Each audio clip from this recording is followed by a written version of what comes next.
Assalamualaikum warahmatullahi wabarakatuh. Pada pertemuan kali ini kita akan membahas tentang populasi dan sampel pada penelitian kuantitatif dan juga pada penelitian kualitatif. Yang pertama kita akan membahas tentang populasi dan sampel pada penelitian kuantitatif terlebih dahulu. Sebelumnya kita harus mengetahui terlebih dahulu apa itu populasi dan apa itu sampel. Populasi adalah jumlah keseluruhan dari satuan-satuan ataupun individu-individu yang karakteristiknya hendak kita teliti. Sedangkan sampel adalah sebagian dari populasi yang diambil secara representatif. Jadi kata kuncinya adalah sampel merupakan bagian dari populasi, sedangkan populasi adalah jumlah keseluruhan dari satuan-satuan ataupun individu. Ada beberapa alasan bagi seorang peneliti dalam menggunakan sampel. Alasan yang pertama seorang peneliti menggunakan sampel adalah alasan waktu, di mana ketika menggunakan sampel waktunya lebih cepat dan lebih efektif bagi seorang peneliti. Yang kedua adalah ukuran populasi. Jadi populasi yang terlalu banyak, ketika mengambil populasi yang terlalu banyak ini akan menjadi pertimbangan tersendiri bagi seorang peneliti, sehingga di dalam penelitian dibutuhkanlah sampel. Jadi tidak membutuhkan menggunakan seluruh populasi yang ada. Yang ketiga adalah masalah biaya. Masalah biaya juga mempengaruhi alasan dalam penggunaan sampel. Ketika objek yang populasinya banyak, maka pasti akan membutuhkan biaya yang lebih banyak. Kemudian yang selanjutnya adalah percobaan yang sifatnya merusak. Jadi dalam suatu penelitian ada contohnya mungkin percobaan pada hewan, apabila diambil seluruhnya, misalnya organ dari hewan tersebut akan merusak, maka di sini dibutuhkanlah penggunaan sampel. Seperti contohnya uji coba kepada darah manusia. Ya, darah yang diambil bukanlah seluruh darah yang ada dalam tubuh manusia, namun sedikit darah yang dijadikan sampel. Yang kelima adalah masalah ekonomis. Tentunya ketika kita menggunakan sampel, maka itu akan lebih ekonomis. Kemudian yang keenam adalah masalah ketelitian. Jadi ketika kita meneliti, mungkin di dalam satu populasi itu tidak semuanya yang kita butuhkan untuk keperluan penelitian kita. Bisa saja beberapa dari populasi atau subjek-subjek yang menjadi informan yang kita butuhkan untuk penelitian kita. Yang selanjutnya adalah langkah-langkah dalam pengambilan sampel. Yang pertama adalah kita harus menentukan dulu target populasi yang akan kita teliti. Kemudian yang kedua adalah kita mendaftar seluruh elemen unit populasi. Jadi kita harus mendaftar dulu seluruh elemen-elemen unit dari populasi yang ada. Yang ketiga, menentukan sumber informasi. Kemudian yang keempat adalah menentukan jumlah anggota dari sampel yang kita ambil. Dan yang terakhir adalah menentukan teknik sampling dari pengambilan sampel yang kita lakukan. Kemudian yang selanjutnya kita akan membahas jenis-jenis dan teknik dalam pengambilan sampel. Dalam hal ini terbagi menjadi dua, yaitu probability dan non-probability.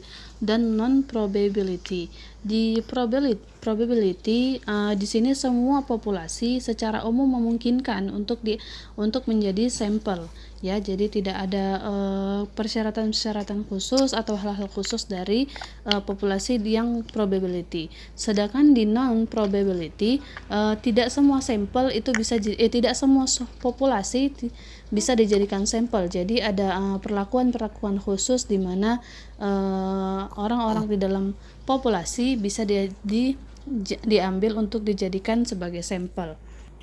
Nah, sedikit kita akan menjelaskan tentang secara singkat populasi di probability dan non-probability, yaitu yang pertama adalah simple random sampling. Nah, yang pertama itu simple random sampling, ya, di mana keadaan sebuah populasi itu keadaannya relatif sama dari orang-orang yang ada di dalam populasi tersebut, sehingga kita mengambil siapapun orang yang ada di dalam populasi tersebut itu tidak ada masalah karena keadaannya sama begitu. Jadi cara pengambilan di sini, pengambilan sampelnya adalah dengan cara random, maka disebut di sini simple random sampling. Yang selanjutnya adalah proportionate stratified random sampling. Nah, di sini adalah contoh populasi yang berstrata. Jadi misalnya ada 1000 populasi, ya kan, 1000 populasi di mana misalnya 200 orang tamatan S1, 200 orang tamatan S2, dan kemudian yang 200 orang lagi tamatan SMA misalnya. Nah, di sini kan secara ukurannya dia proporsionalnya sama begitu. Nah, bagaimana cara kita mengambil sampelnya? Cara kita mengambil sampelnya adalah juga proporsional. Yang yang S1 kita ambil misalnya 10, yang S2-nya 10, yang selanjutnya juga 10.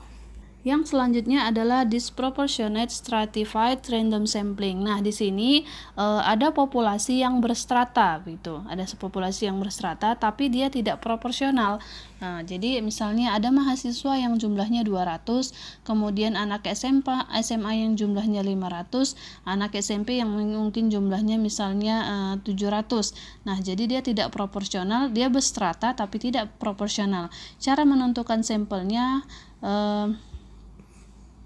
nah, ini digunakan untuk menentukan jumlah sampel yang populasinya strata tapi tidak proporsional. Nah, ini perlu banyak yang diperhatikan dalam pengambilan sampel. Yang selanjutnya ada cluster sampling, di mana ini adalah area sampling, ada area-area tertentu yang kita ambil untuk menjadi sampel dalam penelitian. Yang selanjutnya adalah sampling sistematis, di mana pengambilan sampel ini secara sistematis. Contohnya misalnya ada 100 populasi.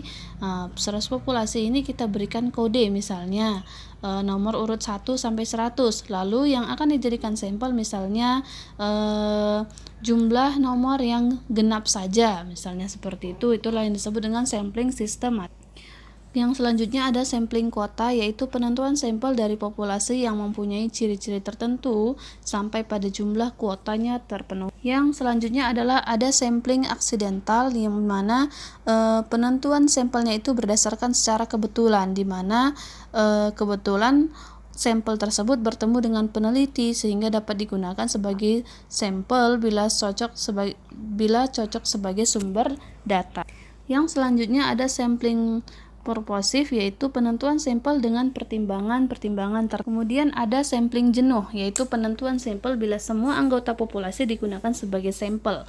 Hal ini sering dilakukan bila jumlah populasinya itu relatif kecil, yaitu kurang dari 30 orang. Istilah lain dari sampling jenuh ini adalah sensus, di mana semua anggota populasi dijadikan sebuah sampel. Yang tentunya menjadi persyaratannya adalah populasi tersebut berjumlah kecil, yaitu kurang dari 30 orang. Kemudian ada cara menentukan dari ukuran sampel, ya. Jadi untuk menentukan ukuran sampel juga memiliki cara, yaitu ukuran sampel yang layak untuk sebuah penelitian biasanya yaitu antara 30 sampai dengan 500 sampel. Kemudian sampelnya itu berkategori, misalnya pria wanita, maka jumlah sampelnya setiap kategori minimal 30 orang.